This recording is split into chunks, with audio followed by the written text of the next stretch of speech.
buenas tardes a todas y todos. Nos hemos estado viendo, compartiendo a lo largo del día, así que vamos a abrir este que va a ser nuestro último panel de la jornada de hoy. Y antes que eso, vamos a aprovechar para hacer una especie de presentación de una obra de una colega muy amiga, muy querida de todos nosotros, que está escondida allí al fondo, pero está. Por favor, Mariana, Así deberías que, ocupar un hueco en la mesa, un puesto en la mesa, por va- favor. Esta primera parte entonces del panel tiene como objeto presentarles esta obra de Mariana Pucciarello. Mariana es, por supuesto, integrante del grupo de becarios, es profesora, defensora pública, ha tenido la dicha, creo yo, de, como muchos de nosotros, de tener dos maestros y ella sentirse una verdadera discípula de ambos, de Humberto Romagnoli y de Joaquín Aparicio Tovar. Por lo tanto, hoy por la mañana Pedro Guglielmetti nos decía, tenemos que hacer, ¿no? Que hacer cosas, ¿no? Como diría Ortega, a las cosas, decía respecto de los argentinos. Bueno, Mariana en muchos años ha tenido la oportunidad de hacer una investigación muy extensa, muy amplia, muy profusa, sobre una vertiente que por lo general a los laboralistas nos cuesta más entrarle y que ella lo condensa en su título, que es su tesis doctoral y que termina siendo este libro, Elementos Públicos del Derecho del Trabajo. Y justamente en una de sus páginas discute sobre la preposición del derecho del trabajo y no en el derecho del trabajo. Y es una linda forma de mirar el derecho del trabajo desde las vertientes del derecho público. Nosotros discutimos desde el punto de vista teórico cuánto del derecho del trabajo es derecho privado, a lo que naturalmente nosotros consideramos, pero cuánto también de derecho público, sobre todo tanto en términos de la forma de regulación, sino de la lógica de regulación. El derecho del trabajo es esencialmente imperativo. El derecho del trabajo es esencialmente una forma de controlar el poder y de limitar el poder de las formas privadas de apropiación de la fuerza de trabajo. Por lo tanto, la perspectiva del derecho público tiene que ver, como bien lo señala Mariana en su obra, en buena medida la cuestión de la eficacia del derecho del trabajo, y ahí se juega todo lo vinculado con el control de la norma, ¿no? La inspección del trabajo, el proceso de trabajo o la jurisdicción del trabajo, pero luego todo lo relativo a esto que es justamente la conformación del Estado Social de Derecho como modelo de organización económica, social y política, que es un modelo de limitación del poder del empresario. Por lo tanto, en esa lógica, el derecho público juega un papel preponderante, fundamental. Nosotros hacemos todo el tiempo este control y sobre todo lo hacemos a partir de la teoría constitucional. El derecho del trabajo es cada vez derecho constitucional, cada vez más derecho constitucional del trabajo y sobre todo ahora, con una vertiente todavía mucho más expansiva, es un derecho internacional de los derechos humanos, ¿no? Que, por supuesto, César nos ha venido enseñando durante tanto tiempo y que necesariamente es una forma de entender todo lo que hacemos en términos de derecho del trabajo. Bueno, por supuesto, yo invité a Mariana a que nos acompañara en esta presentación. Se ha negado, yo solamente los invito a los que puedan acceder a la obra, van a encontrarse un trabajo de mucha profundidad y que se abre con un prólogo, un sendo prólogo, ni más ni menos que de Humberto y de Joaquín, por lo tanto eso casi expresa todo. Así que, de nuevo, felicitaciones Mariana por este trabajo, sobre todo por sentirnos que la pertenencia al grupo de becarios tiene también estas ventajas de tener maestros que acompañan una larga investigación y con un fruto, un resultado magnífico. Bueno, hasta ahí entonces.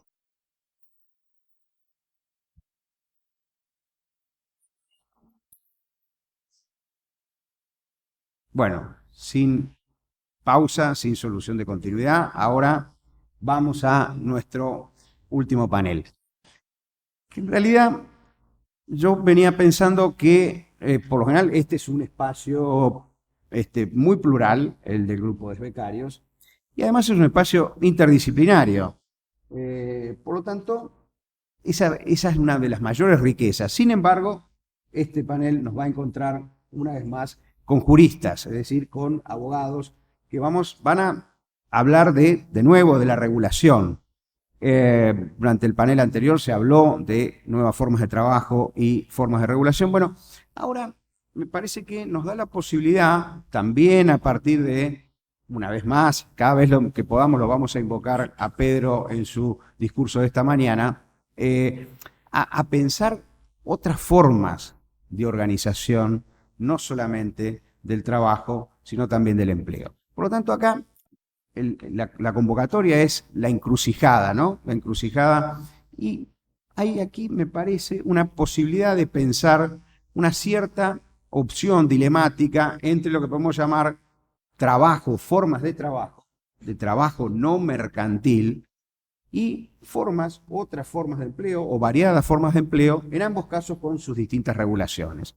Por lo tanto, podríamos abrir un debate vinculado con no solamente cómo regulamos el empleo existente en los términos de una economía de mercado, en los términos de un régimen capitalista, con sus variadas formas de regulación, sus más y sus menos. Hemos transitado los últimos 50 años en instancias de discusión sobre la regulación de ese empleo en la economía capitalista.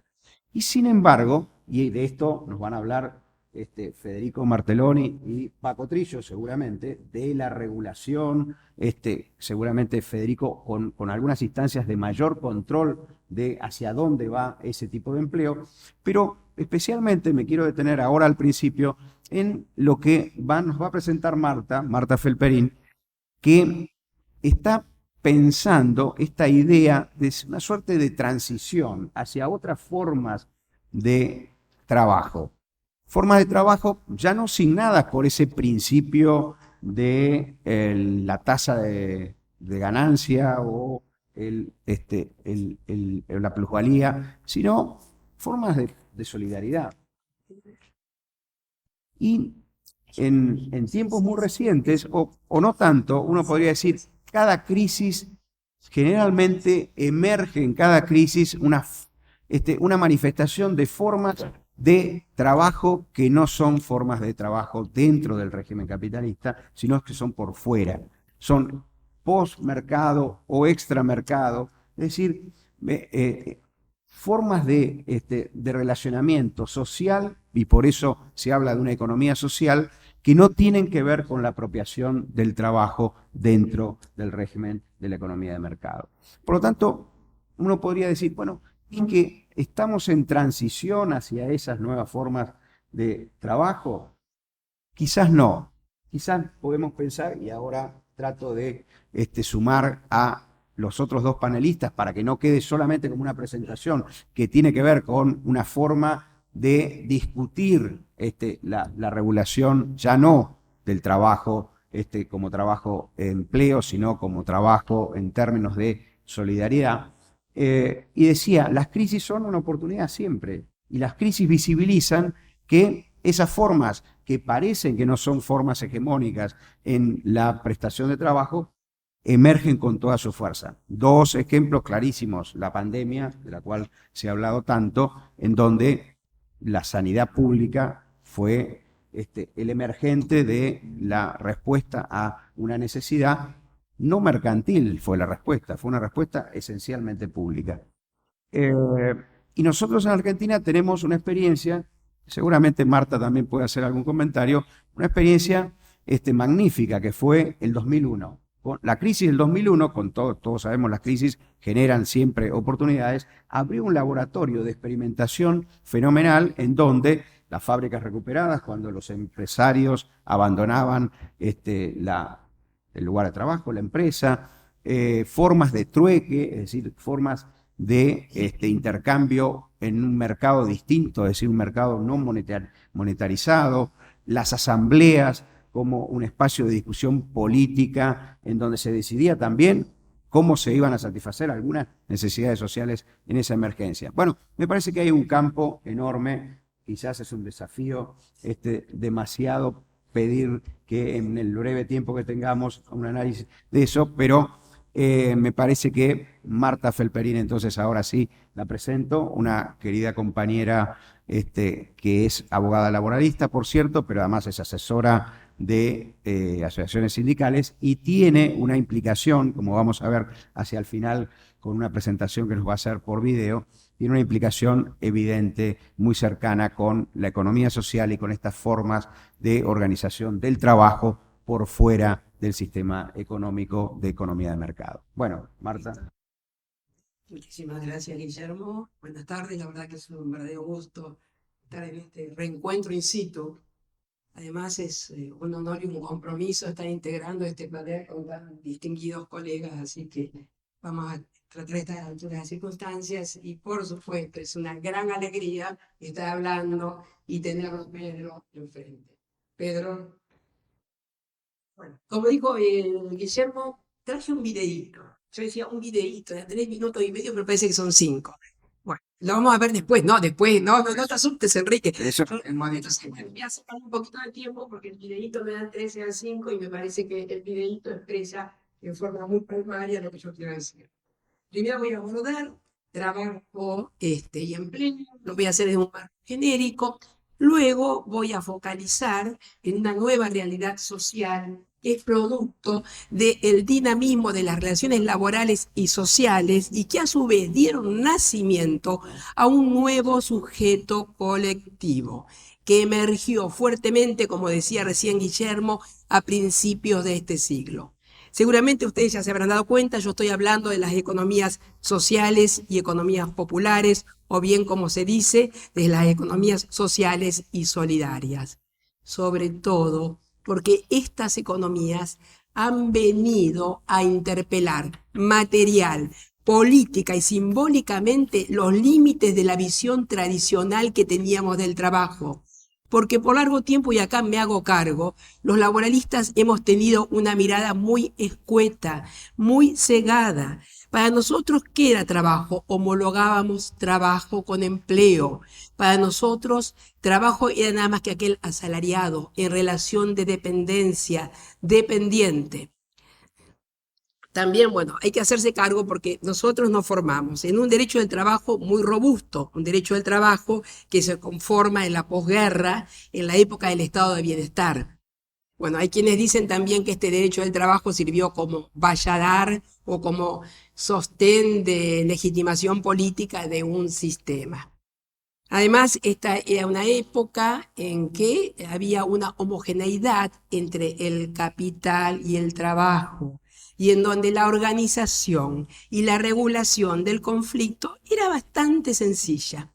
Y ahora para desarrollar mi tema me voy a remitir 5 décadas atrás. ¿Por qué lo hago? Primeramente porque todas las figuras del derecho, todas las relaciones tienen una razón de ser, son epocales, hay que contextualizar. Y seguramente ustedes ya me habrán escuchado, pero no me canso de decirlo, que comparto la mirada de quienes consideran al derecho como una praxis social específica, como una práctica social discursiva, como un constructo, un producto humano, pero que a su vez se encuentra fuertemente atravesado por cuestiones ideológicas, políticas y económicas.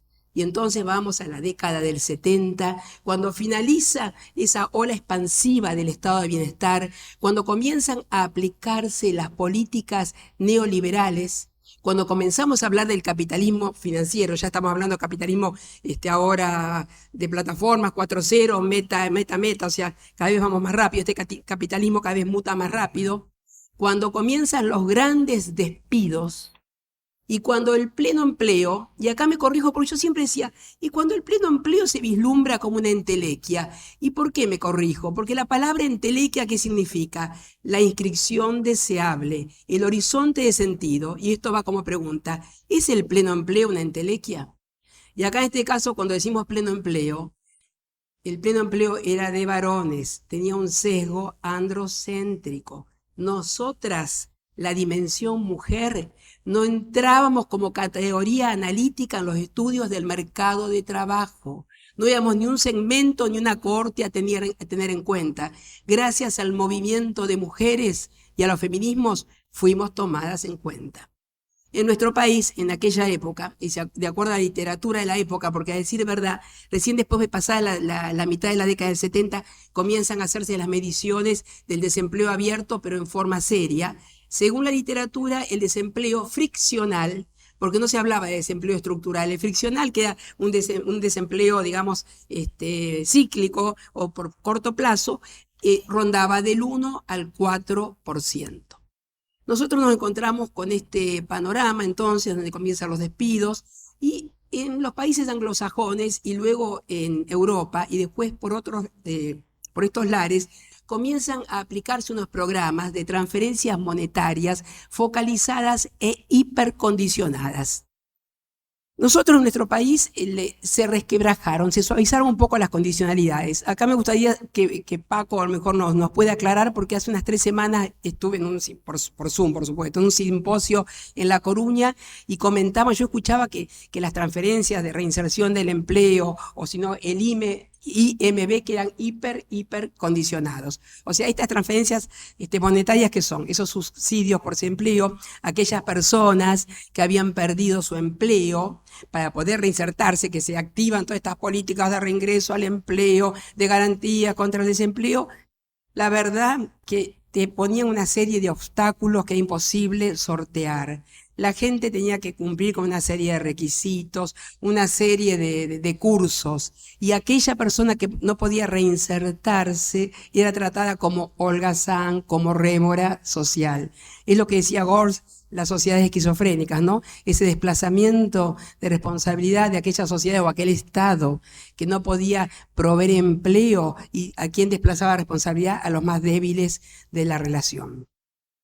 En ese momento, en nuestro país, hay un golpe de Estado.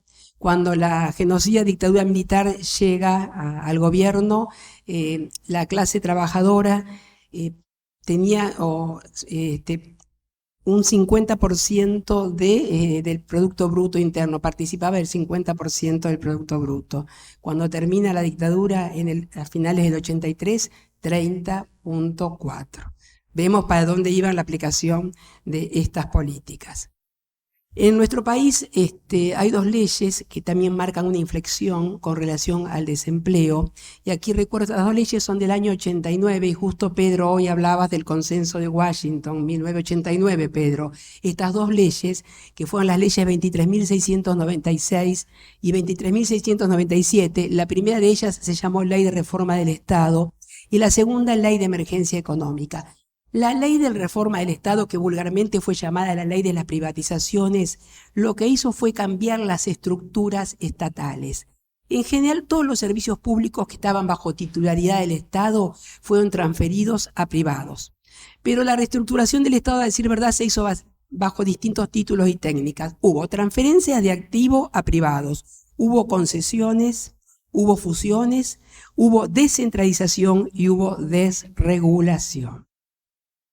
Yo soy de la provincia de Santa Fe y vivo en la ciudad de Santa Fe. Al norte de la ciudad de Santa Fe hay 2 ciudades, le doy esto como ejemplo, una San Cristóbal y otra Laguna Paiva. Estas ciudades por generaciones vivieron del ferrocarril, porque en estas ciudades estaban los talleres y obradores del ferrocarril. Ustedes se imaginan cuando se transfirieron y se cerraron los ferrocarriles, estas ciudades quedaron siendo ciudades fantasmas. Y esto se replicó a lo largo del país y a lo largo de todos los servicios que habían sido transferidos. Y con relación a la otra ley que les digo, la ley 23.697, era de emergencia económica. Esta ley congeló las vacantes del ingreso al empleo público.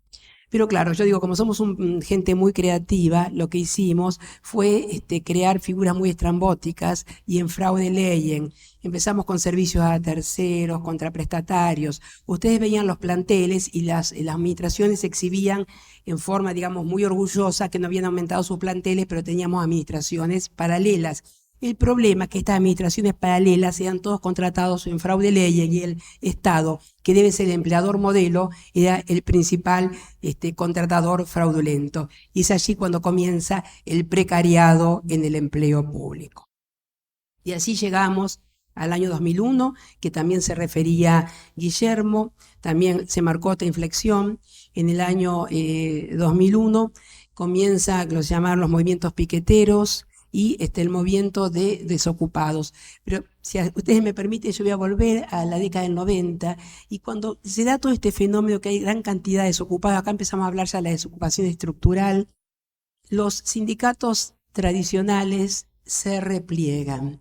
Y tengo que decir que la CTA, y perdonen, pero no es un chivo, pero bueno, la CTA, que es una central que es CINDE en el año 92, de la Central Única de Trabajadores que había en Argentina, que era el CGT, porque estaba en desacuerdo con las nuevas políticas neoliberales y la forma en que la CGT llevaba adelante sus quejas.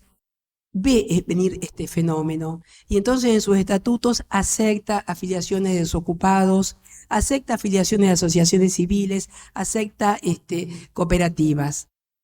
Es más, crearon un Frente Nacional contra la Pobreza, plebiscitaron un salario universal y en aquella época empezaba a hablarse de un salario universal para la niñez que después fue transformado en el gobierno de Cristina Fernández por decreto en la asignación universal por hijo. Yo también recuerdo que en aquella época, a finales de los 90, en los congresos de abogados laboralistas, discutíamos abiertamente si nos cabía y nosotros teníamos que hacernos cargo de los desocupados, si formaban parte de la clase trabajadora, y era una discusión muy fuerte. Pero antes de llegar a estos movimientos de las economías populares, también quiero resaltar que estuvo antes el movimiento de mujeres. El movimiento de mujeres fue un movimiento que traccionó terriblemente. Ya las mujeres hablaban de los trabajos de cuidado, que no sé quién hoy, César se refería.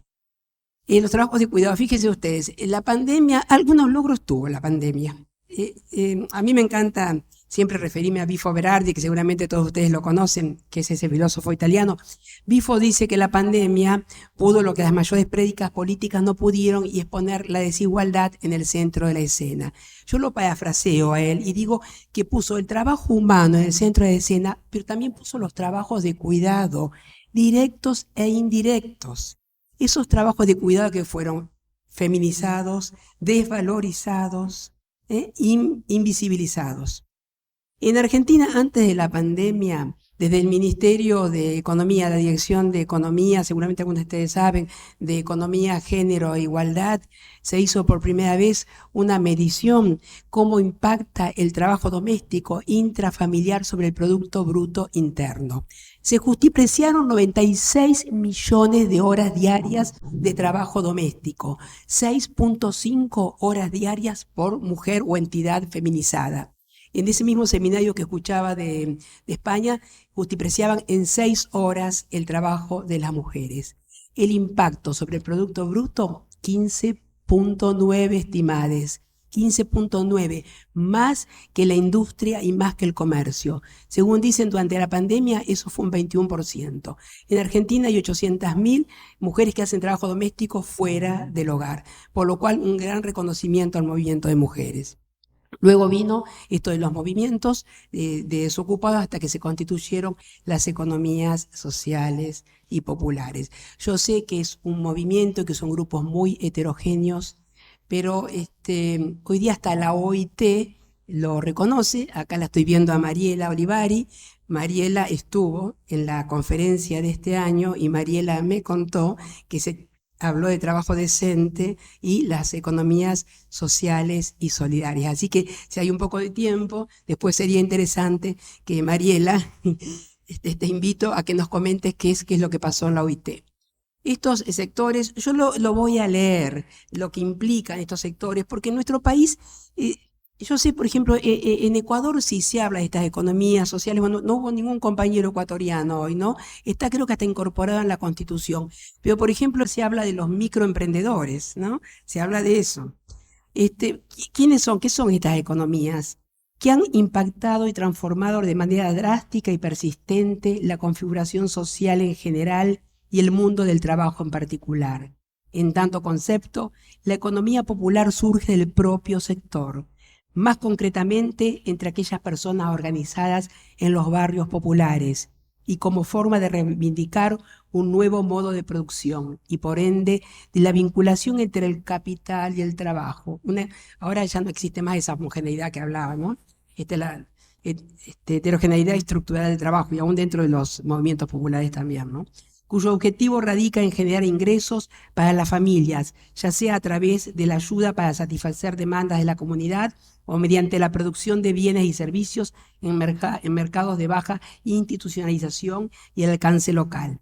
Se organizaron, desarrollaron una agenda de defensa de derechos e impulsaron unidades productivas que generan trabajo, producción y organización popular. Se organizan en cooperativas, asociaciones civiles, asociaciones de hecho. Restituyen el funcionamiento de empresas abandonadas por sus propietarios. Unidades productivas, sociocomunitarias, sustentables, sostenibles, ecológicas. Hay cooperativas. Sé que cuando decimos cooperativas en nuestro país, y sobre todo a los abogados, nos resulta un poco urticante. Las cooperativas fueron figuras que se utilizaron muchas veces para trabajos tercerizados, para no aplicar los convenios colectivos, para bajar los salarios. Nuestras cooperativas, yo le digo, en el sector de la central que estoy, son realmente cooperativas. Tratamos de darle institucionalidad, formalizar estos trabajos. Por supuesto, tiene que articularse las articulaciones. Se trabajan, los sectores de las economías populares y sociales trabajan en 5 sectores generalmente. El sector del reciclaje, de la recuperación de los residuos domiciliarios y urbanos. Nosotros tenemos una de las cooperativas que está haciendo un trabajo magnífico en el norte de Santa Fe, realmente, y queremos que se replique en pequeñas localidades. Se trabaja, ¿ya terminó? Ya está. 2 minutos, termino. Se trabaja en la construcción. En general se está articulando con programas nacionales y programas aquí sí, y programas municipales, acceso a los servicios, trabajos de pequeñas obras de cercanía que mejoran la habitabilidad de los barrios populares y le dan mejor de calidad de vida a los ciudadanos y ciudadanas. En el sector textil que se suele articular con los privados. Por ejemplo, nuestras cooperativas de construcción, todo lo que es la ropa de trabajo la hacen nuestros grupos textiles. Por supuesto, las tareas de cuidado.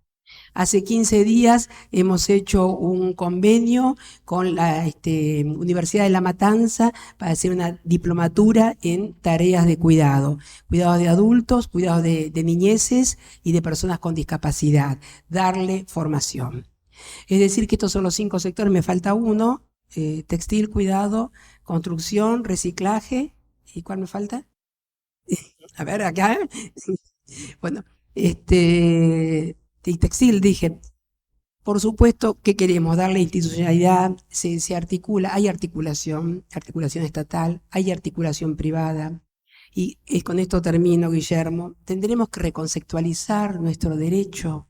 Nuestro derecho es escaso, nuestro derecho del trabajo es escaso para poder comprender todas estas nuevas relaciones laborales. Hay una reconfiguración de relaciones laborales. No sé si hay que reconceptualizar o por ahí a lo mejor habría que hacer una resignificación desde la dogmática de los derechos humanos, o sea, abordar desde esta resignificación de esta dogmática, que me parece que es suficiente. Pero de cualquier forma, a este sector tenemos que darle una cobertura. Y no nos olvidemos de la manda constitucional que dice: el trabajo en sus diversas formas gozará de la protección de las leyes. Gracias.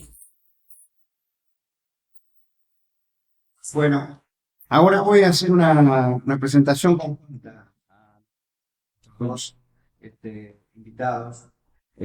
Todos nosotros nos sentimos parte de un modo u otro de Bolonia y Castilla-La, ¿no? Son nuestras referencias. Y por supuesto que en cada uno de estos encuentros siempre tenemos profesores de ambas universidades que nos acompañan Y en este caso, debemos agradecer muy exclusivamente la presencia de Federico Marceloni, Francisco, Paco, ¿no? Y ya hasta en el programa aparece con tu apodo. De verdad agradecerle por el esfuerzo que significa venirse hasta esta parte del mundo y permitirnos reflexionar con ustedes. Federico, Paco son ambos profesores titulares de la Universidad de Colonia, Universidad de Castilla-La Mancha, ambos discípulos recíprocamente de Humberto y de Antonio Baines por mi aparición. Así que de verdad es un placer enorme que nos acompañe. Marta nos presenta de algún modo una esfera de funcionamiento de la economía, la economía social, como ella la llama, pero a la vez vamos a volver, a partir de la intervención de Federico y de Paco, con la cuestión de la regulación del trabajo como empleo en la economía capitalista. Y todos sabemos, aquí se ha planteado durante la mañana, que tenemos dos grandísimos riesgos o problemas vinculados con los desajustes que la propia regulación del Estado Social de Derecho plantearía. Desajustes que tienen que ver con la desigualdad, la extrema desigualdad, y con el cambio climático. El riesgo que supone esta forma de continuidad de explotación del medio ambiente para el propio planeta. Por lo tanto, la idea del planteamiento, cuando conversábamos con Federico, era, bueno, hay una regulación hacia algún modo de transición justa, ¿no? En donde la regulación puede cumplir una función para aún dentro de este sistema ir ajustando esto que son esos dos fenómenos vinculados con la desigualdad y con el cambio climático. Por lo tanto, pensar instrumentos, ¿no? El Estado Social de Derecho es un modelo que nosotros asumimos, social propio de la segunda posguerra, como un modelo de satisfacción de necesidades y crecimiento económico. La ruptura de ese pacto, de la cual se ha venido hablando a lo largo del día, nos presenta problemas de reajustar el propio pacto, pero además qué instrumentos dentro de ese modelo podemos tener a la mano para mejorar las condiciones de vida y de el propio trabajo. Así que, Federico, tus 15 minutos. Muchísimas gracias por esta invitación. Y disculpe si no hablaré en español, la próxima vez será così. Una premessa. Il titolo di questo panel, Desarrollo sostenibile y transición justa, evoca immediatamente il tema del rapporto, della relazione tra lavoro e ambiente, in una era, in una stagione che è stata chiamata l'era dell'antropocene. La grammatica utilizzata in questo titolo è la stessa grammatica di Glasgow, è la stessa grammatica che caratterizza i più recenti orientamenti assunti in sede OIT dall'Organizzazione Mondiale del Lavoro, Internazionale del Lavoro e dalla Organizzazione delle Nazioni Unite sulla opportunità / necessità di combinare due tipi di sostenibilità diverse, considerate molto a lungo due tipi di sostenibilità anche in conflitto l'una con l'altra, la sostenibilità sociale e la sostenibilità ambientale. Del resto, secondo la nota definizione del rapporto Brundtland del 1987, lo sviluppo sostenibile è ciò che consente di soddisfare i bisogni del presente senza compromettere la possibilità che generazioni future riescano a soddisfare i propri bisogni. Il che implicava allora, alla fine degli anni '80, ma implica molto più fortemente oggi, al tempo della crisi climatica, del climate change, uno sviluppo economico che redistribuisca la ricchezza, riducendo in modo radicale non soltanto le diseguaglianze sociali, ma anche l'impronta ecologica lasciata dall'uomo sulla Terra negli ultimi 100 anni, che hanno coinciso con la stagione dello sviluppo capitalistico nella stagione del compromesso taylorista-fordista al quale facevi riferimento. C'è un primo punto che dobbiamo fissare. Sviluppo sostenibile significa oggi rivoluzione nel modello di sviluppo. Perché nell'era dell'antropocene tutti gli scienziati ripetono unanimamente rivoluzione o muerte.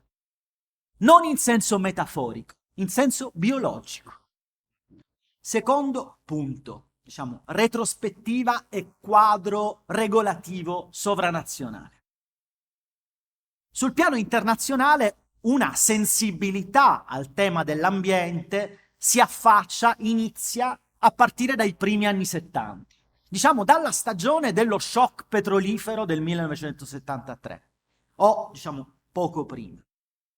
Quindi alla chiusura dei 30 anni gloriosi del ciclo taylorista-fordista, alla fine dell'età dell'oro del secolo breve, un compromesso che, attenzione, teneva in conto le ragioni del capitale e le ragioni del lavoro, ma non teneva in conto le ragioni dell'ambiente. E in quella stagione, presso l'Organizzazione Internazionale del Lavoro, si pongono le premesse per una riflessione sul legame, sul rapporto tra condizioni di lavoro e condizioni dell'ambiente, condizioni del pianeta.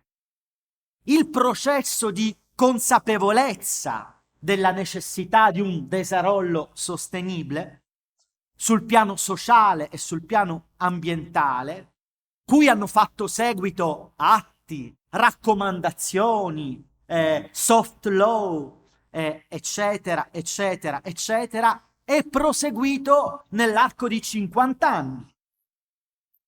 E non ho tempo di riassumere i passaggi, le tappe di questa evoluzione, se non richiamare, visto che siamo qui, la dichiarazione di Montevideo sulla cittadinanza ambientale del 2007, anche per le conseguenze che ne sono derivate sul cambio delle trasformazioni costituzionali di alcuni paesi dell'America Latina nel 2008 e nel 2009. Ma dicevo, se guardiamo a questo cinquantennio, questo ragionamento ha incontrato una notevolissima accelerazione nell'arco degli ultimi 10 anni, in particolare dopo la conferenza di Rio, quando, primo, il climate change si è imposto come emergenza ineludibile. Secondo, gli obiettivi di sviluppo sostenibile, ILO 2013, 2016, 2019, la transizione ecologica, la Just Transition, si sono presentati nell'ambito delle istituzioni internazionali più autorevoli, più importanti, come bussola dei processi regolativi sia in ambito internazionale sia in ambito nazionale. Oggi per l'ONU, per l'ILO, il lavoro dignitoso, l'eradicazione della povertà e la sostenibilità ambientale sono le sfide più complesse e importanti del nuovo secolo. Questo ha detto l'ILO nel 2015. Bene, questo orientamento ha prodotto effetti sulla regolazione a livello regionale e a livello nazionale? Ed è il terzo punto che provo ad affrontare. Su queste basi, nel nuovo secolo, alcune regioni, alcuni ambiti regolativi del pianeta hanno cominciato a cambiare passo. Già la Carta dei diritti fondamentali dell'Unione Europea del 2000 affianca alla tutela del lavoro la tutela dell'ambiente come, ambito privilegiato di intervento dell'Unione Europea. Tra gli obiettivi dell'Unione anche alla luce dei vincoli fissati con l'accordo di Parigi del 2015, sulla riduzione delle emissioni, sul contrasto ai cambiamenti climatici, c'è l'idea di una Europa a impatto climatico zero entro il 2050. Su queste basi internazionali si stanno cambiando le carte costituzionali, si stanno modificando gli orientamenti della giurisprudenza costituzionale di alcuni paesi europei. Ora, conoscete meglio di me la tutela dell'ambiente iscritta nelle costituzioni di Ecuador e Bolivia del 2008 e del 2009. Ma non è detto che sappiate che da quest'anno la Costituzione italiana, all'articolo 9, una norma sui principi fondamentali, grazie a una riforma del febbraio scorso, ha inserito la tutela dell'ambiente, della biodiversità e degli ecosistemi anche nell'interesse delle future generazioni. Così come la tutela dell'ambiente, che ha fatto il suo ingresso dalla porta principale nell'ambito dei principi, oggi è inserita tra i parametri che limitano e orientano l'iniziativa economica privata. Articolo 41 della Costituzione, quindi titolo terzo sui rapporti economici e sociali. Oggi l'iniziativa economica privata non può svolgersi in modo da creare danno alla salute e all'ambiente, oltre che alla sicurezza, libertà e dignità umana come era dal 48. Oggi è orientata a fini sociali e ambientali. Queste sono novità della Costituzione italiana. La giurisprudenza costituzionale, almeno in un caso molto importante, parlo della giurisprudenza tedesca, ha dichiarato incostituzionali alcune leggi che spostavano in avanti obiettivi richiesti dal Klimagesetz, che è una parte della regolamentazione che trova fondamento nell'articolo 20 lettera A della Costituzione tedesca, della Costituzione della Repubblica Federale Tedesca. Ora, questi nuovi parametri normativi, e vengo al quarto e penultimo punto, cosa significano in concreto? Oppure, diciamo, per richiamare il titolo di questo incontro, come ripensare il lavoro? La risposta è molto difficile perché il rapporto tra lavoro e ambiente è un rapporto molto complesso, ma non possiamo permetterci il lusso di considerare questa domanda una domanda retorica. Dobbiamo sforzarci di fornire comunque una risposta a questa domanda. Ebbene, il tempo che sta finendo mi impone dei tagli molto violenti, molto radicali, ma direi questo molto sinteticamente. Nella grande trasformazione, quella con cui Polanyi legge l'evoluzione del sistema capitalistico, è evidente che il sistema capitalistico si sviluppa attraverso due forme di sfruttamento, quella dell'uomo sull'uomo e quella dell'uomo sull'ambiente. Ora, mentre gli uomini che devono lavorare per vivere hanno sviluppato un contropotere collettivo, nessuno per lungo tempo ha parlato a nome dell'ambiente perché le generazioni future non esprimono un contropotere collettivo.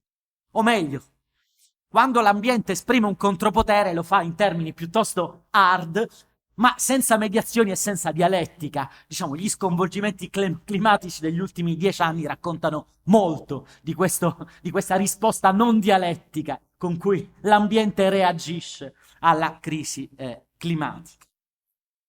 Il diritto del lavoro esiste per questo, per combattere lo sfruttamento dell'uomo sull'uomo pur senza cancellarlo, con ogni evidenza.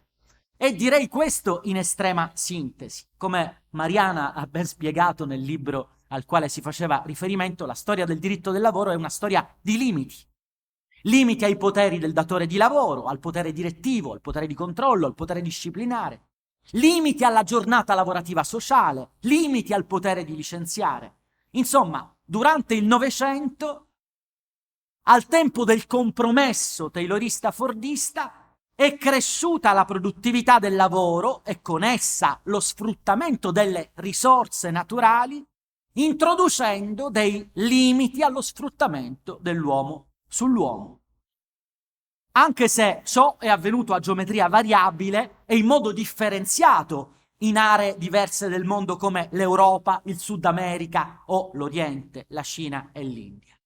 Noi abbiamo pensato a un certo punto che questo processo a diverse velocità si sarebbe potuto compiere in altri continenti, in Sud America, a Oriente, nel medesimo modo in cui era accaduto nel cuore dell'Europa sociale. E invece questo tipo di ipotesi ha avuto una doppia smentita.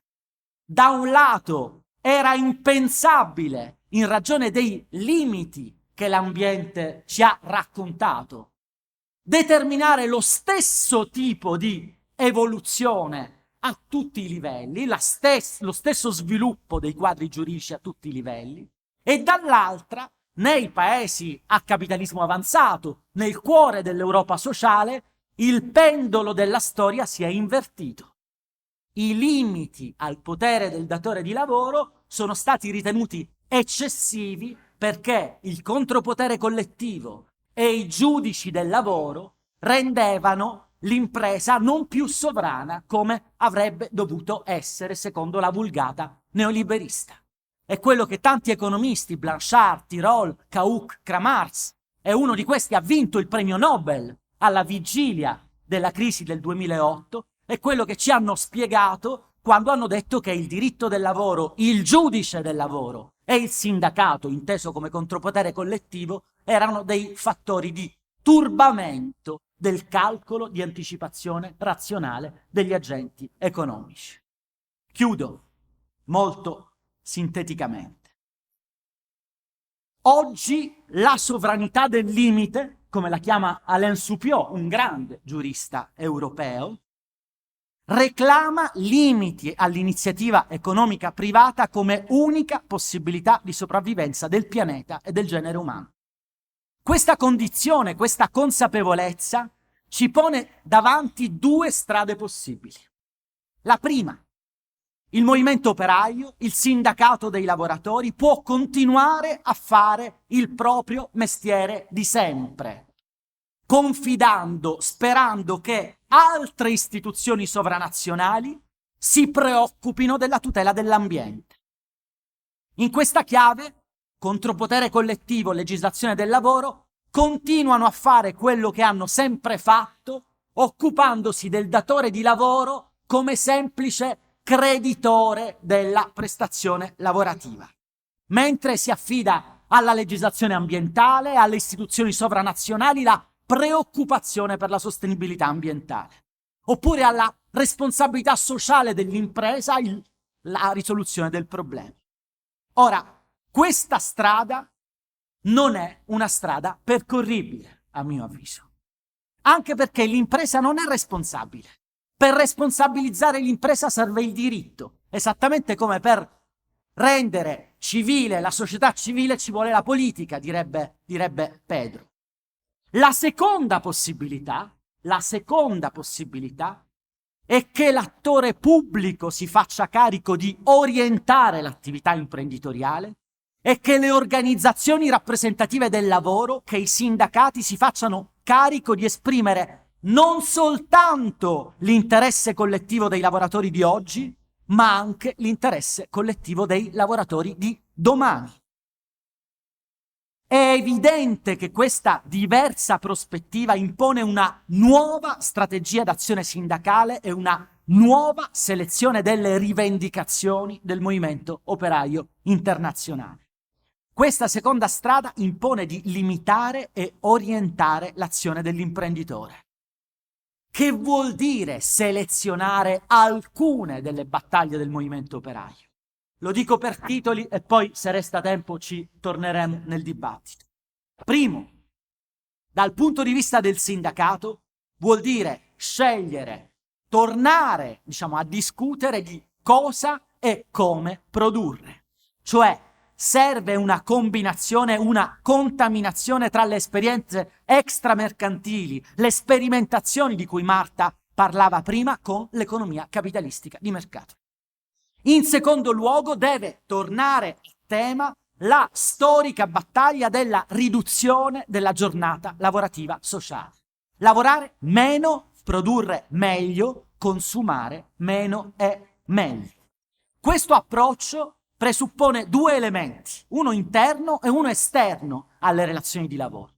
Dal punto di vista interno serve che il lavoro sia stabile, perché la stabilità del lavoro è un presupposto per l'esercizio del contropotere collettivo. Dal punto di vista esterno servono delle alleanze sociali, a partire da due grandi movimenti non per caso internazionali, che sono il movimento delle donne e il movimento ambientalista. Fridays for Future è un grande movimento internazionale con cui il movimento operaio deve interloquire. Sul piano della regolazione pubblica, dell'attore pubblico, nella stagione della crisi da Covid-19, che ha messo a disposizione nuove risorse, bisogna introdurre il crisma della condizionalità. La legislazione promozionale vuol dire ti do risorse, ti accordo benefici a condizione che tu sia in grado di tenere insieme sostenibilità sociale e sostenibilità ambientale. Badate, è andare oltre sorvegliare e punire, ma non è corporative social responsibility. È diverso, è l'uso della condizione, è l'attore pubblico che introduce la condizione per accordare benefici in una stagione di crisi in cui le imprese devono ripartire.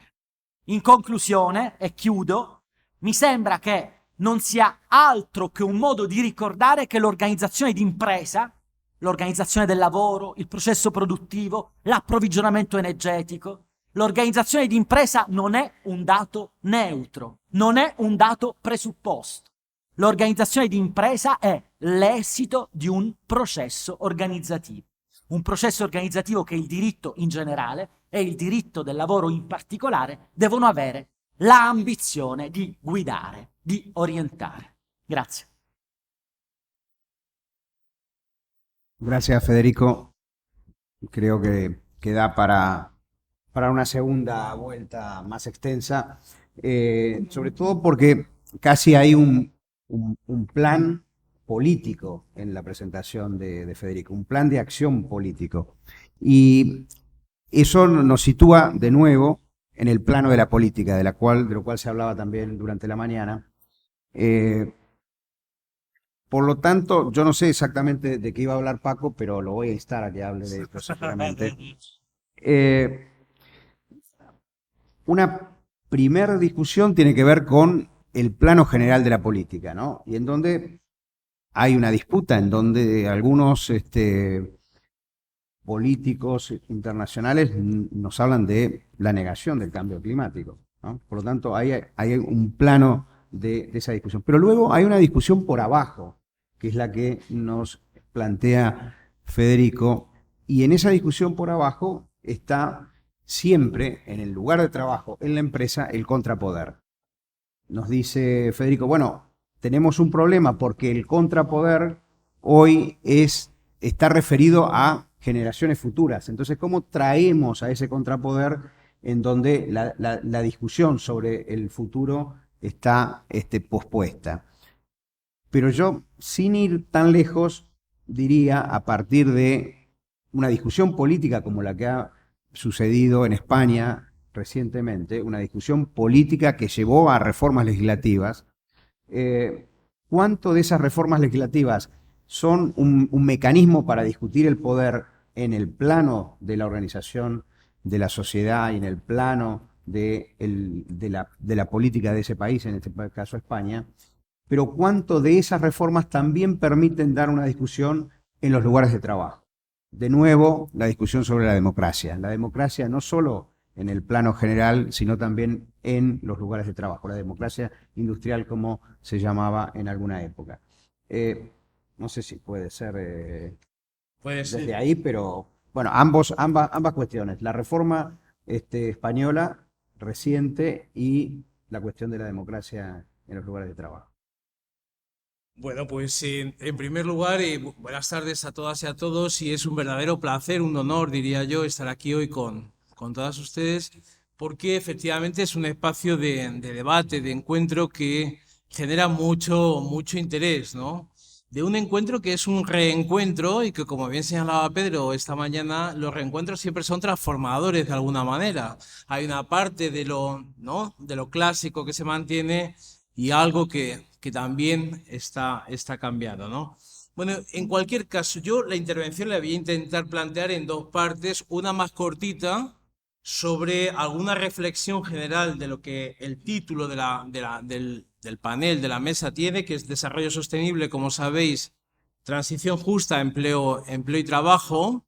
Y otra parte que tiene que ver efectivamente con lo que me decía Guillermo y que también habíamos de alguna manera conversado, y es, bueno, acudir efectivamente a cómo si la reforma laboral, en este caso una experiencia situada, que es la española, pero podría haber sido, y esperemos que sea en otras situaciones, la española, de cómo recuperar espacios de democracia en los lugares de trabajo como un lugar desde el que proyectar la democracia hacia más arriba, con un recordatorio. La diferencia política entre esta parte del mundo, de la región latinoamericana y la europea, es diametralmente opuesta. En Europa estamos asistiendo al retorno del nazismo y del fascismo, mientras que en América Latina se está caminando una senda que me parece, con todos los respetos, es diametralmente opuesta. Voy a decir, voy a anticiparme en la primera intervención, ¿no? ¿Qué es lo que yo creo que me sugiere y que se ha tratado en la mesa, tanto por parte de Marta en primer lugar como por parte de Federico posteriormente? Y me voy a adelantar casi al final, ¿no?, a lo que sería una conclusión, así es que luego improvisaré una conclusión en los 5 minutos restantes. Pero fijaos, yo creo que todo este tema del desarrollo sostenible, transición justa, trabajo y empleo, en definitiva, lo que nos está retando como juristas del trabajo aquí presentes es a ensanchar las bases y técnicas jurídicas del derecho del trabajo. No para identificar y para defender y representar en los términos más clásicos el concepto de persona trabajadora, que es trabajador, varón, cabeza de familia de un modelo fordista, sino para integrarlo en una visión de trabajador ciudadano que puede ser, ¿cómo decir?, equivalente la una a la otra, intercambiable, perdón, la una de la otra en determinados momentos. Y es aquí donde efectivamente lo que hasta ahora ha convivido como mundos separados, trabajo y empleo, trabajo mercantilizado en un mercado, etcétera, etcétera, y empleo como figuras mercantilizadas, a mi modo de ver, presenta un error de partida en la aproximación. Y es que me parece que primero no son dos realidades diferentes, sino que son dos monedas o son dos caras de una misma moneda, en la cual ese trabajo, esa importancia del trabajo desmercantilizado nos puede enseñar y nos debe enseñar no solamente a técnicas jurídicas que vendrían estupendamente a mejorar la regulación del trabajo mercantilizado, sino también a representarlo de forma colectiva a través de su sujeto por excelencia, que es el sindicato. Pero ¿qué es un sindicato? Que tiene que dar cuenta, y aquí como veis me estoy anticipando, tiene que dar cuenta de que tiene que haber nuevas alianzas que por otra parte son diálogos muy antiguos. Lo que yo pueda ahora decir en la experiencia que luego Marta nos va a enseñar seguramente en el vídeo, es que hay un movimiento social que hace grandes cosas en el ámbito del trabajo y de la ciudadanía, y un movimiento sindical que está todavía localizado en las paredes de la fábrica y que seguramente tiene un destinatario que podríamos denominar, con cierta provocación para luego el debate, como aristocracia obrera. Y ese es un tema que no podemos pasar por alto. ¿Por qué? Porque fijaos, toda la normativa internacional, ONU, básicamente de desarrollo sostenible, de lo que viene a ser la agenda, ¿no?, social 2030, es una agenda que se mueve en esa dicotomía. que entre sus objetivos de derecho social lo que hace es introducir objetivos tan clásicos como la estabilidad en el empleo, como una remuneración suficiente, como una protección de la seguridad y salud, y lo trufa, como diría yo, lo adereza con objetivos de derecho social, donde el derecho del trabajo aparece localizado donde realmente siempre ha estado, como una parte del derecho social, como una parte que construye ciudadanía, pero que no puede hacerlo solo ni con los instrumentos que clásicamente hemos utilizado. Y es ahí donde efectivamente todo el tema, ¿no? Y curiosamente el profesor Martelón y yo mismo coincidíamos no hace tanto, ni siquiera un mes, en un lugar maravilloso como es La Palma, que yo no conocía, pero les recomiendo si van por España, precisamente hablando de este mismo tema. ¿Por qué? Porque efectivamente nos está empujando finalmente a las juristas y a los juristas del trabajo a no mantener compartimentos estancos entre trabajo y empleo, sino a intentar llevarlos a su lugar, que es el mestizaje y la hibridación del derecho del trabajo, como ya se muestra en la realidad, yo diría desde hace ya mucho tiempo. No se trata del hoy y del mañana, sino que se trata del hoy en las experiencias pasadas que nos llevan hasta aquí. Y yo voy a poner algunos ejemplos para que poder un poco entender de qué estamos hablando, ¿no? Me voy a centrar menos, lógicamente, en lo que ha tratado estupenda y maravillosamente tanto Marta como Federico, pero sí que cuando hablamos de mestizaje del derecho del trabajo y la hibridación, tenemos que dar cuenta de algo que por otra parte en los pasillos y durante la jornada de hoy ha aparecido. Una hibridación donde el trabajo en el sector público y en el sector privado no tiene casi diferencias. Un trabajo con muchos matices en lo que ha salido hoy, un trabajo autónomo y subordinado que no tiene diferencias porque aparece bajo la dominación de la figura social y política del empresario.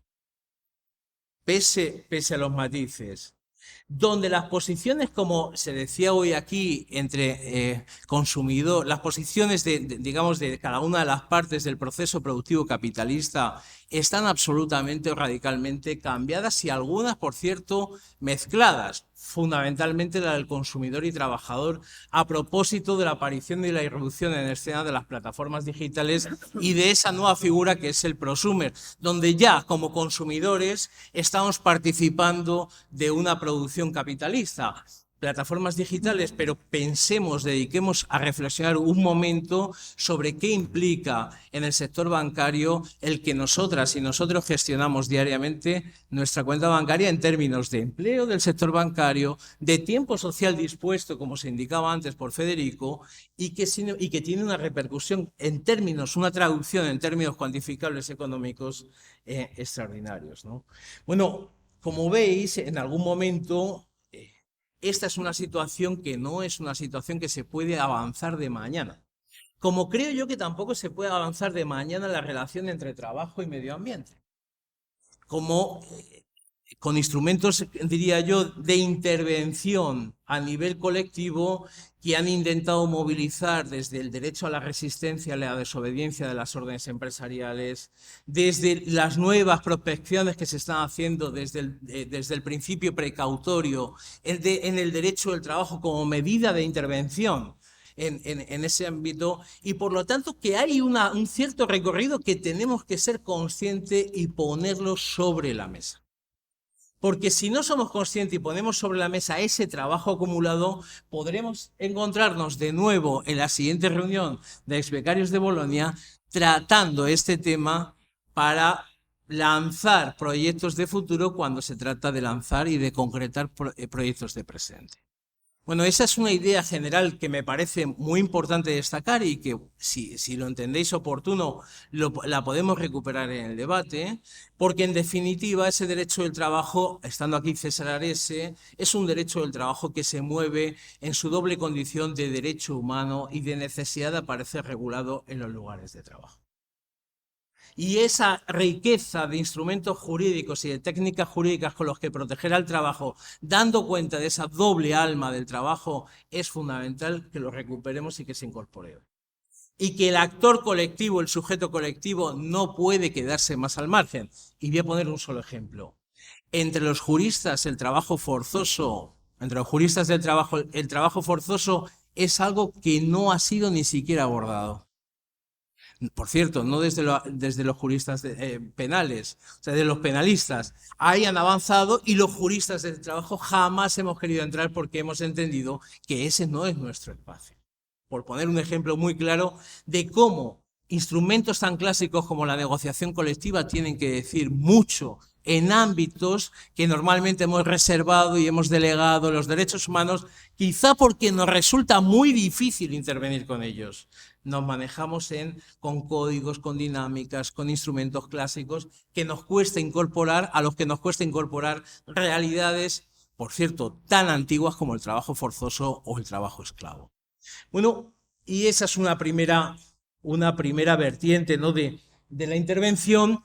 Y aquí siempre, lógicamente, no cabe presentar, y esta también es como un elemento de transición entre esa primera parte más general y la que voy a intentar desarrollar ahora, donde no cabe, creo yo, contraponer uno y otro aspecto del trabajo, sino que hay que dar cuenta de que son partes del mismo trabajo en sí, que se reúnen en empleo y en trabajo, que podemos tener unas otras experiencias, pero que no cabe contraponerlo, sino que cabe entenderlo como un conjunto.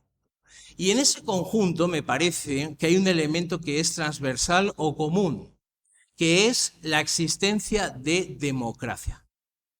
Y este es un tema muy interesante porque también, de nuevo, la normativa ONU sobre la Agenda 2030 de Desarrollo Sostenible, de pronto hay una llamada de atención mínima, eso es verdad, y de alguna manera confusa hacia precisamente este elemento de democracia industrial que, como se ha denominado originariamente, ¿no?, y que tiene que ver fundamentalmente con la creación y la ordenación del trabajo a partir de las técnicas del diálogo social, a partir de una negociación colectiva no intervenida, sino apoyada precisamente en el principio de autonomía colectiva. Y es aquí donde, insisto, no es una idea de contar en una reedición del colonialismo español, pero sí de compartir con vosotros la alegría que implica el que por primera vez después de 40 años haya una normativa laboral de reforma que no se haya apoyado en los principios clásicos que han acompañado al derecho del trabajo durante las crisis económicas. Y es, como se decía esta mañana, entenderlo como un factor de ajuste, decía la ministra de Trabajo argentina de una manera muy certera, cuando dice el trabajo ha sido acompañado siempre, o ha sido visto siempre como un factor de ajuste, y eso es muy sencillo. Bueno, precisamente esto es lo que cambia, y cambia, en segundo lugar, para darse la idea política, primero, de que el trabajo es un campo de intervención política, que proyecta un modelo de sociedad muy concreto y en segundo lugar, que esa regulación del trabajo no puede ser política. Tiene, o sí política, pero no realizada desde el modo habitual en el que se gestan las leyes, sino que tiene que abrirse al poder social normativo precisamente del diálogo social y de la negociación colectiva. Y esto es una idea que, aunque pueda resultar banal, es una idea que tiene un poder muy grande, porque nos hemos acostumbrado que en tiempos de crisis se regulaba unilateral y autoritariamente por el poder legislativo, que muchas veces estaba cooptado en el ámbito de la Unión Europea por una troika llamada, que a ustedes les será muy conocida, Fondo Monetario Internacional, Banco Central Europeo y Comisión Europea. Claro, la democracia en la regulación del trabajo, en el propio proceso creativo de regulación del trabajo, desaparecía. Bien, este es un primer elemento de esa reforma laboral, de cómo se democratiza el trabajo desde el propio proceso creativo. Y yo voy a señalar tres aspectos rápidamente también por entender y avanzar en lo que yo creo que es lo más importante, que es justamente el debate. La recuperación del principio de estabilidad en el empleo, no entendido como una demanda de una categoría jurídica clásica que también, sino entendido también bajo lo que significa desde el punto de vista de la revigorización del principio democrático en las relaciones laborales. La estabilidad del empleo es el derecho llave que permite acceder a otros derechos. Diría un gran amigo, ¿no? Un gran amigo nuestro, que efectivamente hace que yo pueda exigir los derechos en la empresa. Hace que, de alguna manera, el espacio empresa se abra a la democracia, también entrando la ley y la justicia en el mejor social en el ámbito de la empresa. Segundo elemento, no puede existir un elemento de disciplinamiento social basado precisamente en la extinción del contrato. Los momentos de crisis económicas, como se ha dicho aquí, y como ha pasado en muchos países en las experiencias durante COVID, tienen que permanecer en el tiempo incluso después de COVID. No cabe en situaciones de crisis económicas que por otra parte empiezan a sucederse de forma incesante. A COVID le sigue la guerra de Ucrania, la inflación, la energía, etcétera, etcétera. Y mañana será otra cosa, cambio climático, que también ya estaba en ciernes desde hace no sé cuánto tiempo. No puede ser un instrumento de regulación de las relaciones laborales democráticas el hecho de que quepa un ajuste de plantilla tan brutal y tan terrible en términos individuales y colectivos como que se pueda acudir al despido en este tipo de situaciones, sino que se tiene que utilizar mecanismos de flexibilidad interna, fundamentalmente reducción de jornada y suspensión del contrato, apoyado por una financiación estatal tanto a empresarios como a trabajadores, para atajar esos momentos. Para atajar no solamente para atajar no solamente la crisis económica, sino para hacer sostenible la gestión de la crisis y mucho más sencilla la recuperación de la misma. Tercer elemento, el desterrar determinados modelos productivos, y esto es algo común a todas y a todos nuestras experiencias en cada uno de nuestros países a través del proceso de terciarización, que tiene bajo la idea de la desigualdad el gran triunfo del modelo de la contratación, de la subcontratación, de la terciarización es la desigualdad. Y que es un hecho sabido por todas y por todos, sin embargo, políticamente es un hecho que de pronto equiparar la igualdad de condiciones de trabajo y de empleo de las personas trabajadoras de la empresa principal respecto de las contratas y subcontratas, al menos en el ámbito retributivo, ha supuesto, lógicamente, una mejora democrática en las propias relaciones laborales. Cuarto elemento, la negociación colectiva, la recuperación o la revigorización de la negociación colectiva, en dos ámbitos muy concretos y muy rápidamente. El primero de ellos, la estructura de la negociación colectiva. La ley, el legislador no puede determinar autoritariamente cuál ha de ser la estructura de la negociación colectiva de cada una de las realidades nacionales. Han de ser los propios sujetos interlocutores sociales los que decían eso, porque forma parte de un proyecto político de representación tanto de intereses de los trabajadores como de intereses de empresarias y empresarios. Y por tanto, la ley no puede influir ahí. Y eso es lo que ha venido a corregir la reforma laboral de diciembre del 2021. Y, en último lugar, dentro de lo que es la negociación colectiva, la recuperación de un principio, que es el principio de ultraactividad, para obligar a las partes a negociar y no favorecer el que los empresarios, las empresarias, bajen a las negociaciones colectivas, por cierto, ya sea presencial o por Zoom, sin ningún interés de negociar de buena fe. Última, y esta me parece la más contundente, la gestión y control de la reforma laboral se ha localizado en la representación colectiva de las personas trabajadoras. La información, la consulta y la negociación colectiva se va a llenar de contenido a partir del trabajo de los representantes de los trabajadores. Y por tanto, la evolución y el resultado en determinados ámbitos de la propia reforma va a poner y va a señalar al propio sindicato como sujeto responsable de la buena o no tan buena marcha de la reforma laboral. Y eso es muy importante porque también ha habido una idea de responsabilización sindical cuando el legislador, la legisladora, nos decía qué tenían que hacer los representantes de los trabajadores en la empresa sin contar con esa libertad y con esa capacidad de democratizar los lugares de trabajo. Bueno, yo me paro aquí esperando que en el siguiente turno podamos hacer algún tipo de concreción más o de avance más de cara al debate. Muchas gracias.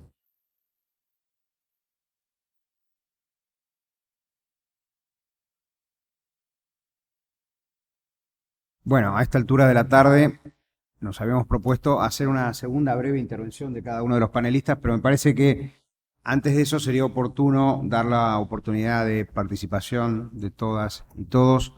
Me parece que el planteamiento tiene una potencia, un vigor interesantísimo para abrir la discusión, ¿no?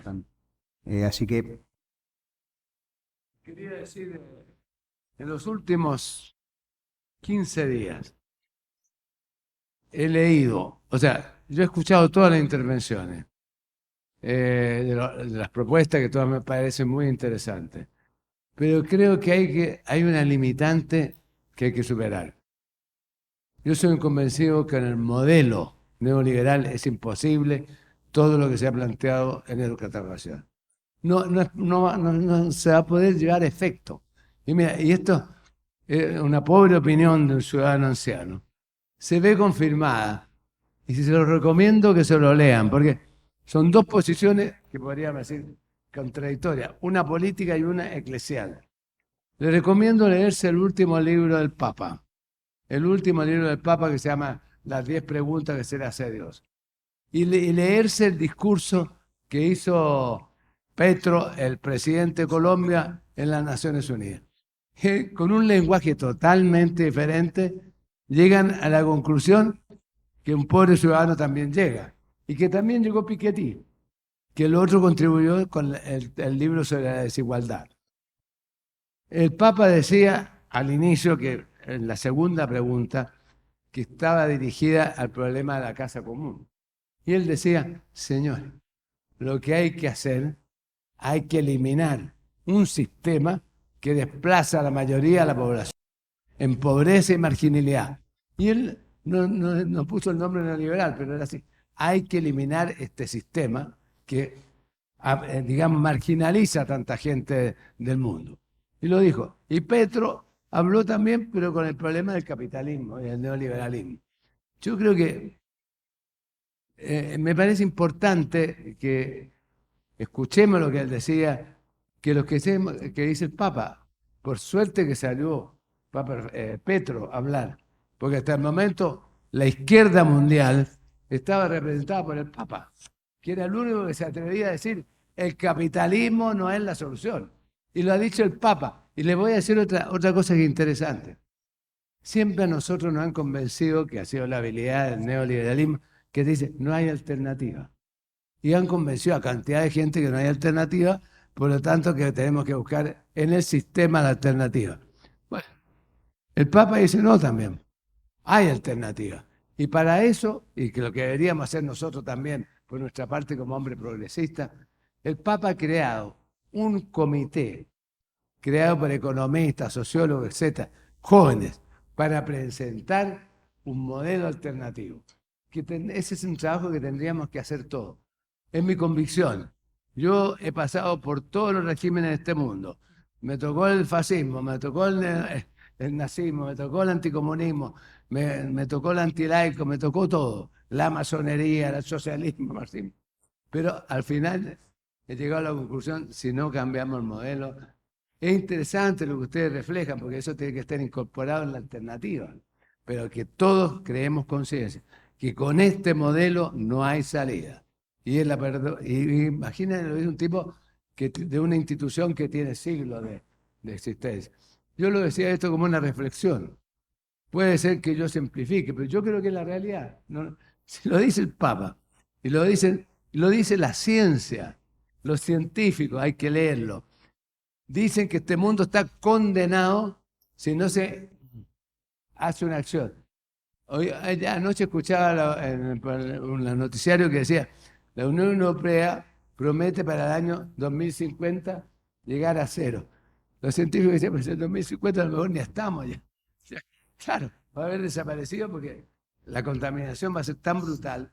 Ya lo estamos viendo en los aluviones en Europa, en todas partes. Y en la política no hay conciencia a ese respecto. Yo vengo de un país que aquí está Federico, que hubo una elección para elegir parlamento, para elegir primer ministro, y nunca, imagínense, se mencionó el término neoliberal, ni el cambio climático, como si el problema que no existiera. Entonces tenemos una crisis política muy grande.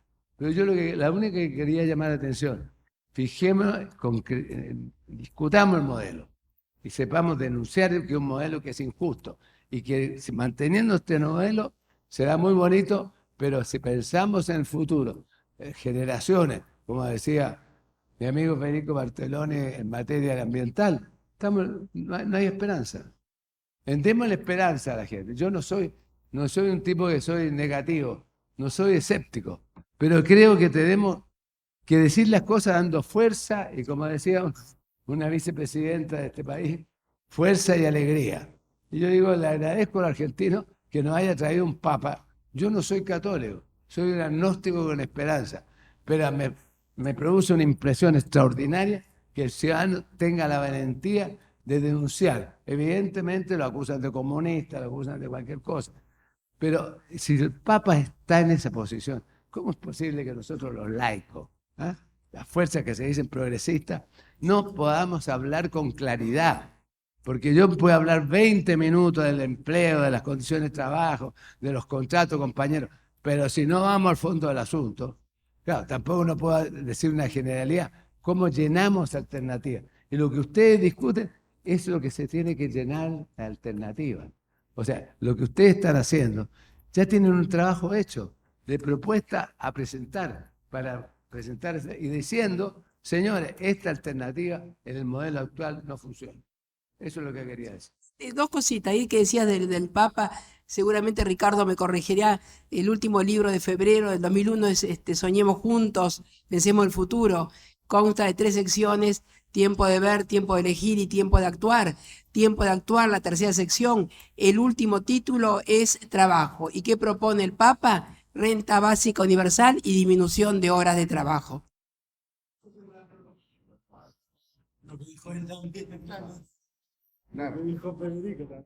¿Alguien, Exacto. ¿alguien más quiere decir algo? Si no, yo quiero decir algo, pero no sé si alguien antes.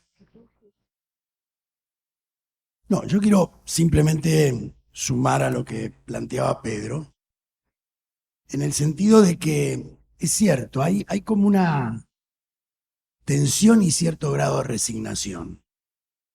Y plantearse mejoras en el modelo vigente es posible. De hecho, se ha podido hacer mejoras interesantes en distintos países. En nuestros países de América Latina, el periodo de presidencia de Lula, en el primer periodo de presidencia de Lula se mejoró la situación de pobreza del Brasil. Ahora se mejoró un poco y nada más. Nosotros tuvimos 12 años de crecimiento y de mejora de la situación de la mayoría de la población.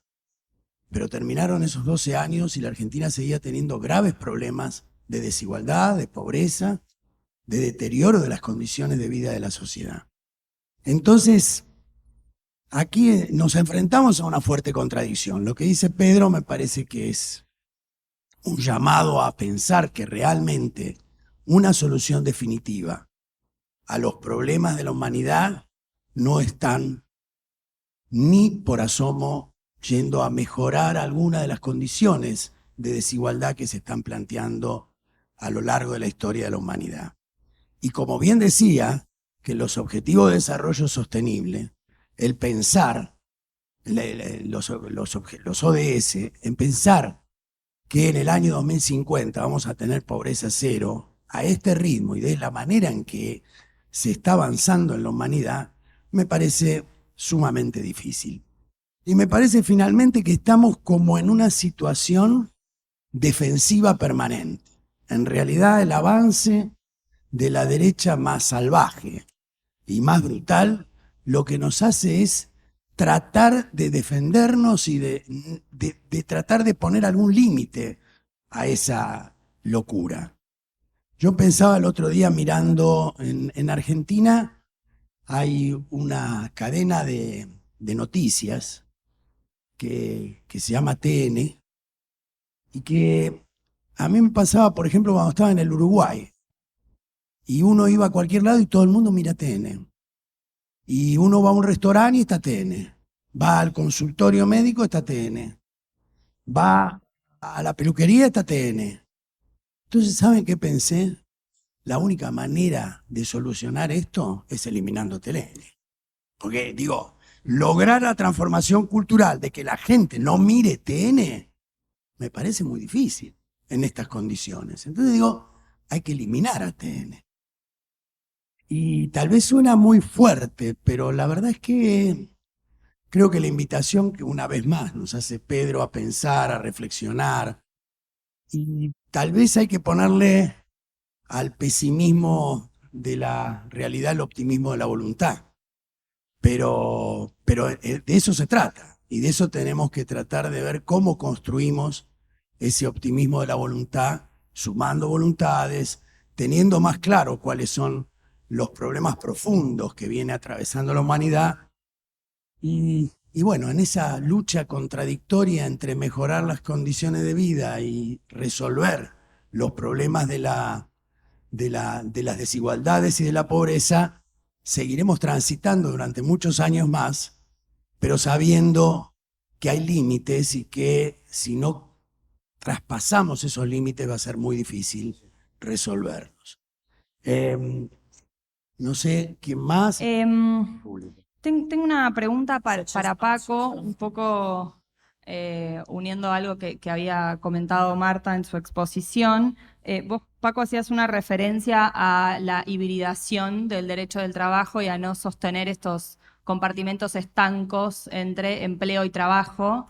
Y quería preguntarte si podés explayarte un poco sobre eso y si hay ahí capaz alguna pista en esto que mencionaba Marta, de las experiencias de la economía popular, y pensando también en cierta tendencia a lo que algunos autores llaman como la feminización del trabajo, ¿no? Esta nueva forma que asume el trabajo con características de lo que es el trabajo, lo que viene siendo históricamente el trabajo para las mujeres, ¿no? La invisibilización de las tareas como trabajo, la extensión de las jornadas, el desplazamiento de los establecimientos hacia los hogares, digo, como ciertas características que claramente imponen un desafío en términos de protección y me parecía que ahí capaz en esto que vos decías de la hibridación podía haber como alguna pista para salir un poco del pesimismo e irnos con algún tipo de norte un poco más, no sé, un poco más optimista justamente. Hola a todos, todas, Jenny de Colombia. Bueno, me parece que hoy estamos en un punto del debate del mundo laboral más allá de lo que había sido pues tradicionalmente el trabajo, ¿no? Por ejemplo, hablar de otras formas de trabajo, como bien nos decía Marta, o incluso de que ya existe una conexión entre trabajo y ambiente, que de hecho en Colombia, pues el actual presidente, Gustavo Petro, pues le ha entrado al tema del desarrollo sostenible y ha dicho, bueno, es que tenemos que sí o sí hablar del modelo económico en términos de la explotación minero-energética. No sé si de pronto se conozca algún tipo de acuerdo que se haya hecho en otros lugares que dé lugar pues a este tema más allá de la responsabilidad social empresarial. Y creo también que hoy nos estamos pensando un mundo del trabajo distinto, ¿no? Y que esto nos invita también a volver esto mucho más político. Yo sí creo que en ese sentido España nos ha mostrado un camino, porque definitivamente pues esto requiere de voluntad política.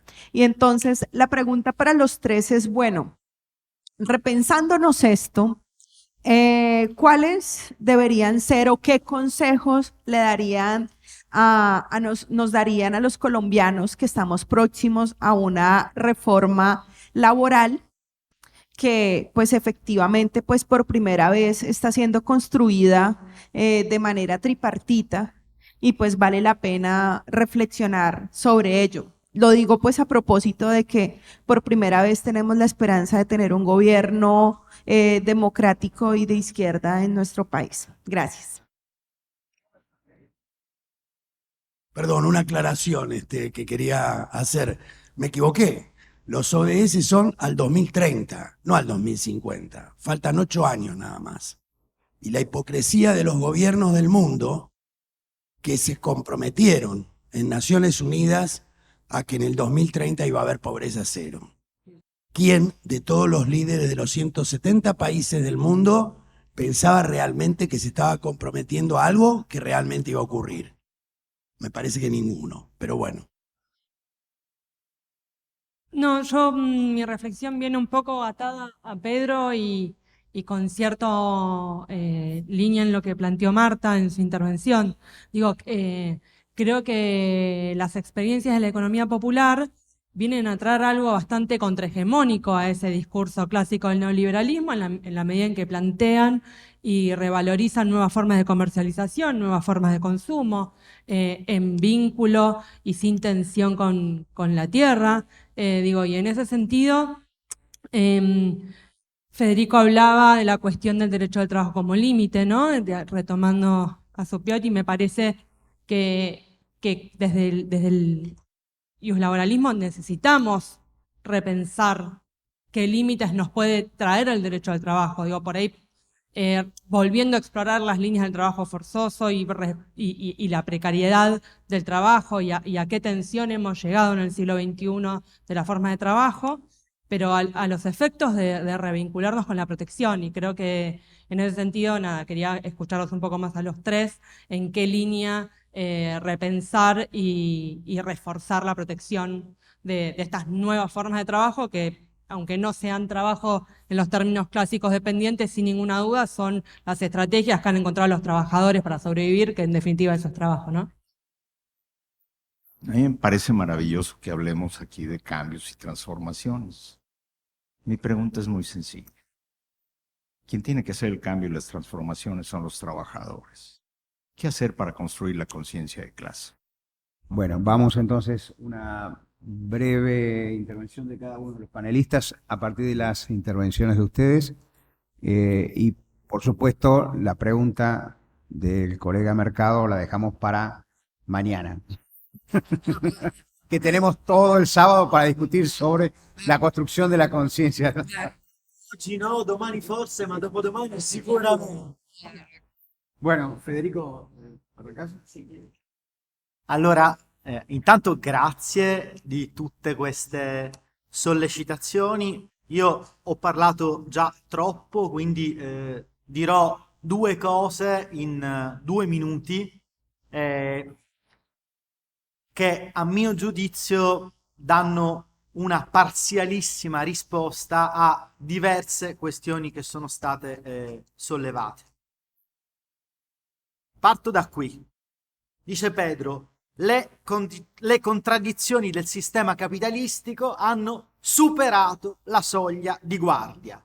Lo dice la scienza, lo dice il Papa. Di che cosa altro avremo mai bisogno?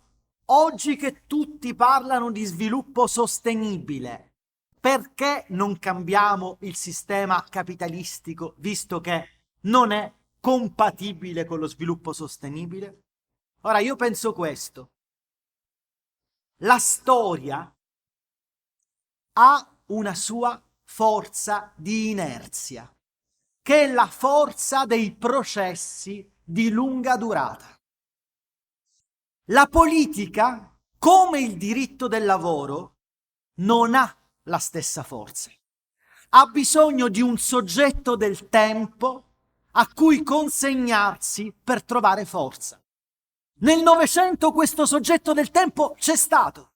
È stato il movimento operaio organizzato che ha fatto un po' di rivoluzioni, e anche dove non ha fatto rivoluzioni, diciamo, ci ha regalato lo Stato sociale, che era una soluzione di compromesso. Il punto è capire oggi come troviamo un soggetto del tempo o come mettiamo insieme diversi soggetti del tempo. Perché, e chiudo su questo punto, non è detto che bastino le microesperienze e microsperimentazioni tanto interessanti come laboratorio, e non è detto che basti il sindacato, perché il sindacato si deve nutrire delle persone che hanno bisogno di lavorare per vivere. Se resta un sindacato di una aristocrazia operaia, se resta consegnato ad alcuni luoghi o ad alcuni ambiti dove è nato, è cresciuto e ha guadagnato la sua forza, potrebbe non bastare. Potrebbe non bastare, quindi deve cambiare e deve allearsi. Seconda cosa, una battuta, anche a Enrique. Una grande lezione del Novecento. Riformismo e rivoluzione sono andati a fianco a un altro binomio. Gradualismo e rottura. Io penso che sia venuto il tempo di sganciare questi binomi. È possibile che il riformismo debba essere repentino, rapido, perché altrimenti un paese, un pianeta muore, ed è possibile che elementi di trasformazione rivoluzionaria possano essere introdotti con gradualità. Capisco che non è una risposta a tante questioni, ma è una bozza di risposta metodologica ad alcune di queste. Quiero que le conteste a ella. Yo te decía que podía ser de la dogmática de los derechos humanos, a ver qué pensás de eso. Perdón, pues yo le decía que podíamos abordarlo de una reconfiguración de la dogmática de los derechos humanos también, y quería escuchar qué es lo que contestaba Paco. ¿Estás segura? Bueno. A ver, yo entiendo estados de ánimo y que en un mundo distópico mantener la utopía que siempre nos ha alimentado es muy complicado. Ahora, yo creo que también, y en ese sentido, creo que hay que ser conscientes de que el modelo neoliberal, hoy tomando un café con Guillermo nos reíamos porque en el 2011 celebramos un seminario precisamente en Montevideo, claro, pagado por la Fundación Eber, eso sí, Freddy Chever, donde decía, ¿y después del neoliberalismo qué? Pensamos en el 2011 que el neoliberalismo había acabado, ¿no? Pero lo que sí que es cierto es que voy a decir una cosa, y sé que es a modo de broma. El neoliberalismo ha durado menos que una lechuga en Reino Unido. Ha durado menos de 44 días. La primera ministra británica ha caído antes de que se pudriera una lechuga, que era la apuesta que había a modo de broma en la sociedad inglesa. Y ese es un tema muy interesante porque inmediatamente ha entrado primer ministro, por cierto, hijo de indios, economista, digamos, con un corte, efectivamente, con un corte muy concreto, que ha tenido que hacer todo lo contrario: subida de salarios, subida de impuestos, etcétera, etcétera. Bueno, yo el neoliberalismo creo que no está como tú lo dices, Pedro. Lo creo profundamente, más allá de la broma. Quizá lo que sí hay que ser es conscientes, y en el ámbito europeo yo creo que además tenemos ejemplos más que de sobra. Nosotros venimos de una crisis que arroja el fascismo que hoy rampa por Europa, y que la propia Unión Europea ha sido consciente y está estableciendo y ha establecido mecanismos en tiempos de crisis que podríamos llamar incluso de corte socialista, y que con todas las palabras de corte socialdemócrata. Y eso hay que ser, creo que hay que ponerlo en valor y hay que ser consciente. ¿Es una experiencia suficiente para cambiar el mundo? No. Y aquí voy a decir algo que va a ser incorrecto políticamente, se me está grabando, no voy a ser admitido en este país nunca más, va a ser un desastre. Pero lleva razón nuestro amigo Hugo. Bueno, ¿y para cuándo una reflexión interna? ¿Y para cuándo hacer un boicot al Mundial de Qatar? ¿Para cuándo?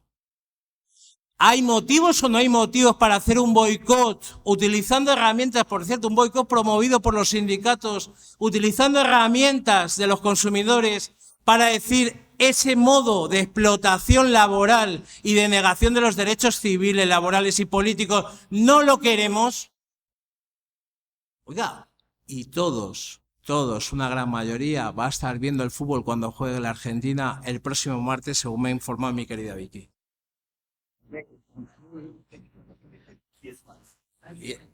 Yo, desde luego, no. Eso es lo que yo digo. Y ahí coincido con Hugo. Hay una responsabilidad también. ¿Vale? Que no es únicamente tal. Y en último, y ya con esto termino, mirad, yo lo de ver las experiencias aisladas, entre esas experiencias y el trabajo mercantilizado, retribuido, si queremos llamarlo mejor, me parece que es instrumental el sistema productivo capitalista. Porque no hace otra cosa que invisibilizar precisamente ese trabajo.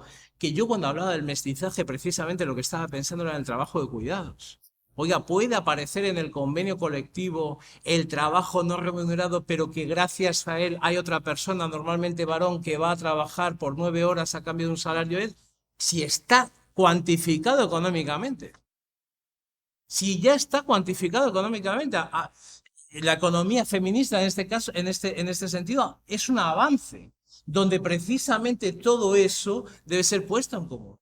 Y debe ser utilizado a través de los instrumentos. Y claro que tiene que tener una protección social. La misma protección social porque tiene un valor económico.